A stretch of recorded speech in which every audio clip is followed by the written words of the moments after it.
How's it rockin', Dween Nation? This is the Dween Sports Podcast. We're about to get underway. But before we do, we'd love if you could like, comment, subscribe, or share.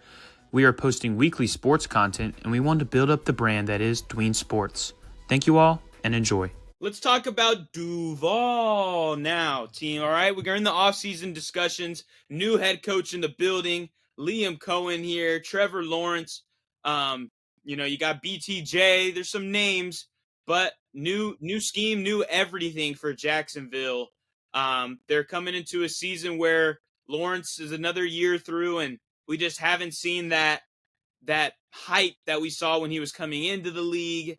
They got ETN, they got Tank. But is there a clear starter there? What are your overall thoughts with Jacksonville? Well, first of all, when I think of Jacksonville, I think about what Brian Thomas was able to do his rookie year, Justin. He was sensational. I mean, there's something about these LSU wide receivers that, Justin, when they're there, you just got to take them. You just got to pick them, and whatever else you need. I mean, as long as you got your quarterback, you can find a replacement for that because these LSU wide receivers, I mean, they're historical. I mean, we don't even have to go through all of them. I mean, to be honest. So that's one thing. And secondly, let's go to the low point, and that's for the running back position, the running back room. And you know what, Justin? They have a not bad on paper, really good running back room. And my question is off the bat is, how are they going to use those running backs, right? You got Travis Etienne, who is a star in college, right? He tears his ACL going into this rookie year, doesn't play his rookie year, kind of like a red shirt NFL kind of thing. And then his second year was the league winner, Justin, with Doug Peterson's first year as a head coach. And then that's kind of been it for Travis Etienne. He's been very mediocre, very on and off, especially this past season. It's funny. I think I was watching a game yesterday while I was at work, Justin. They were showing Jacksonville versus Chicago. I think this game was in London or Germany or somewhere like that overseas. I think it was Tank Bigsby. I could be wrong if it was that game. He had a great game. I think he had like 120 yards, 2 touchdowns. Maybe Etienne went out with an injury that game, I think. But ever since then, it was kind of like, Bigsby's the guy.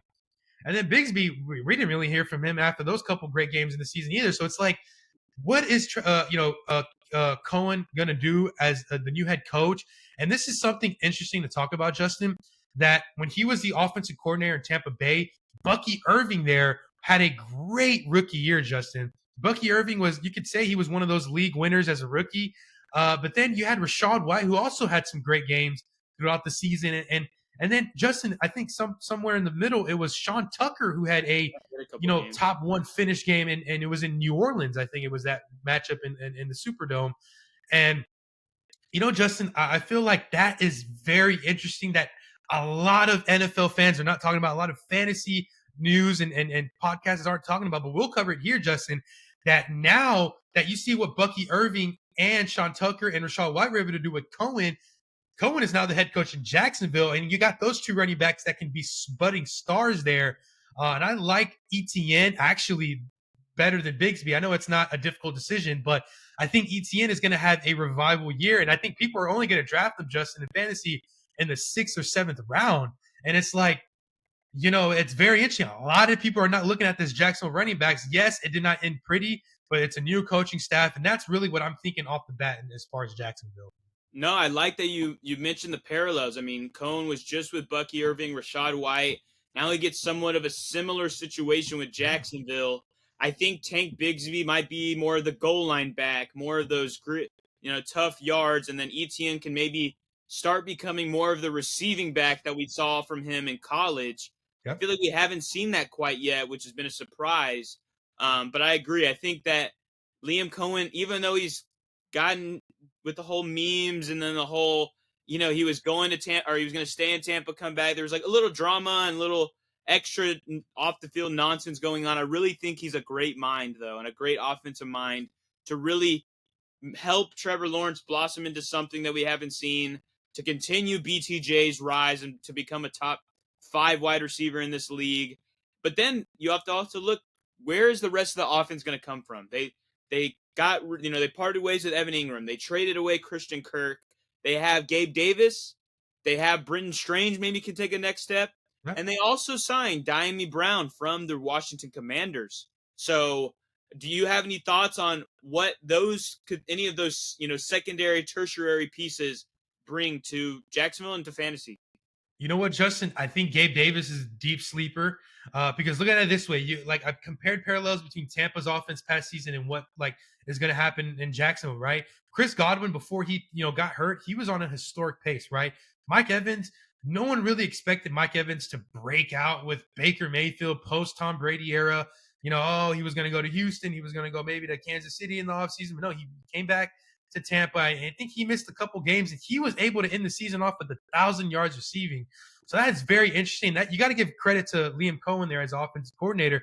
Not to mention Cade Otton. He did have a slow ending to the season, but I would say his first or the middle of the season, he was one of the top tight ends there. He was kind of going back and forth with Bowers as one of those up and coming young tight ends. I know Caden Otton's been in the league for a couple years before Bowers, but still, Caden Otton was, having these great games, and I think he had a great Monday night game against Baltimore. And Jace McMillan kind of came on late, and so it has me very excited for Jacksonville now, Justin, because you talk about Gabe Davis, right? I think what he was able to do in Buffalo those couple years, especially no one can forget that 4 touchdown performance in Kansas City divisional round. And I think that Liam Coen can kind of use that film and rebuild Gabe Davis's career and bring him back to life. And I'd like Gabe Davis to be a solid piece for Trevor Lawrence to dump off. And one person you didn't mention, Justin, very interesting, is Parker Washington. Let's see if he's still in Jacksonville, and he had some great games there. He's been very underutilized there because a couple of years there was Calvin Ridley there, and there was other receivers, and so now he might be the guy going forward. And that's a guy, Justin, that another late draft pick that you can get right before you draft your kickers and your defenses. A guy that you can pick him as your wide receiver 5, right? You're on the depth chart for your fantasy team, and you'll be just fine, Justin. And I feel like that's a guy that no one's talking about as well. And I think that he can be a sensational slot to pair it with BTJ and Gabe Davis. You do mention that they brought in Diami Brown. That's another target there. And you know what? I'm going to go a step further outside of your question. I want to say that, I actually like Trevor Lawrence as a great QB2, a guy that you can pick in round 12, Justin. And you know what? I want to take it another step further and say that in DraftKings and such, he's going to be the guy that's going to be very undersized, right? I mean, most of these quarterbacks go for what, 6K, 5,500 or whatever. But I think that Trevor Lawrence will start off the year as maybe like a 4,800 kind of guy, barely Very 5, low. very low, Justin. And even if you want to talk about price picks and underdogs, if you want to bet on the over of his yards, they might start off with 180, right? 187, the over and under, maybe a 205 over and under. A very cheap discount kind of thing for Trevor Lawrence, but I think he has potential to average maybe 240 passing yards. And I like Trevor Lawrence as a solid QB2. And last thing, Justin, Brenton Stranger there, I think he is now the starter at the tight end position. He is a guy that could go undrafted, and you can pick him up right before the season starts, maybe have him on your bench and see where it goes from there, Justin, because he could be a guy that, could be that Cade Otton for Jacksonville. So a lot of optimism going into Jacksonville. No, I agree. I think that there's definitely opportunity for breakout potential for Lawrence and for Brenton Strange. As you mentioned, Cade Otton, really, we hadn't seen really any major flashes out of Cade Otton prior to this past season. And he's been around for, 3 or 4 years now? I think right after Gronk kind of, stepped out. So he's been around for 2 to 3 years. We really hadn't seen anything until last year where he became a top 5 tight end for a really good stretch. Yeah. I think Brenton Strange has the possibility to do that. I really do. And I think I'm not a huge believer in Gabe Davis, but I think Diami Brown could be the guy to be on the other side as BTJ's on the, one of the X receivers. We get Diami Brown on the others as a deep threat kind of guy that he was with Washington. And even though Diami, I don't think will be a week in and week out fantasy starter, I think he was the guy Jacksonville decided to throw a bag at this offseason, gave him $10 million. While, guys like Hopkins got 5. I know Diggs got a little bit more, but I think Diami Brown might be the sleeper wide receiver in this offense, while I think Brenton Strange might end the season as the second highest player on the offense to get targets. Now, obviously, BTJ is the leader in the house, but I think Brenton Strange might be a guy who gets himself 6 to 8 targets per game, and I would be thrilled with that. But as let's look at BTJ, because we can mention him. We know he's going to be great, but that means in first rounds, maybe second rounds of drafts, people are going to need to discuss whether they want BTJ to be one of their top guys. Where do you have BTJ going in fantasy drafts as of right now? Justin, he's gone by the mid-second round, I think. I think Okay. at the top of the second round, you can expect to hear his name gone. I think that him, Amon-Ra St. Brown, receivers like that category are going to be picked in that range. There's going to be some drafts where you may see BTJ picked over, A.J. Brown. He might be over Amon-Ra. It's a possibility that could happen. But I do love BTJ to be gone as soon as the mid-second round. So by the time the fifth or sixth pick in that second round is underway, BTJ should be called or already called, if not called. You know what I'm saying? So Yeah. I like him. He's going to be picked very, very early. I don't really know where Nico Collins is going to go in fantasy drafts, but it's very interesting to see if, he is a projected first rounder in fantasy, but it's very interesting to see if some people are going to overdraft and say, you know what? This is the end of the first round. I'm going to, if you're in the 9th or 10th slot, you might go back to back very soon. So you could get a Nico Collins and a Brian Thomas Jr., or an Amon-Ra. That'd be sick, Justin. So definitely the end of the first round, mid-second round, he's gone. Yeah, I completely agree. As of right now, I'd pick him over A.J. Brown just due to the upside that BTJ brings.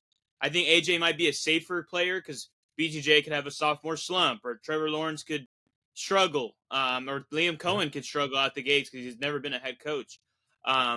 So there's a higher ceiling but a lower floor for BTJ compared to a guy like A.J. So if you want early in your drafts, you want to have a safer pick, like you want to have one of your top guys are going to be good, then yes, go AJ, and I won't bat an eye to that. But I think overall right now I'd rather have BTJ as my wide receiver. And a last thing I like to point out here that helps all Jacksonville Jaguars offensive players is this defense is pretty weak. It's going to be one of the weaker defenses in the league. And now that they brought in an offensive guru, offensive mind, I think that's not going to be a main focus of this team. So they're going to be in a lot of shootouts.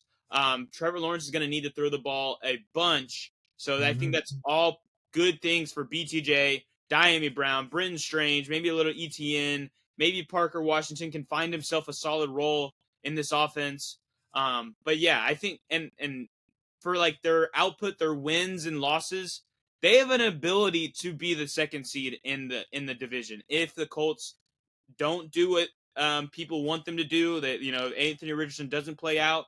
I think Jacksonville, if they hit, they could be a team that is like a week in and week out, be a dangerous team where teams are like, that offense is scary. The defense not so much, but that offense is going to cook us. And I really hope that because there was that whole tank for Trevor Lawrence when he was coming out, and he's won national titles, he's beat Alabama, and he lands in Jacksonville.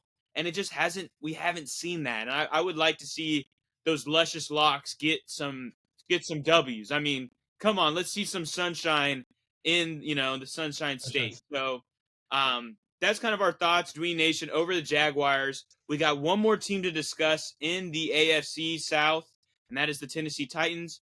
If you have only seen this episode, go back. There's Texans, there's Colts, there's also the AFC West and the NFC East. So check those out. And stay with us. We'll be right back.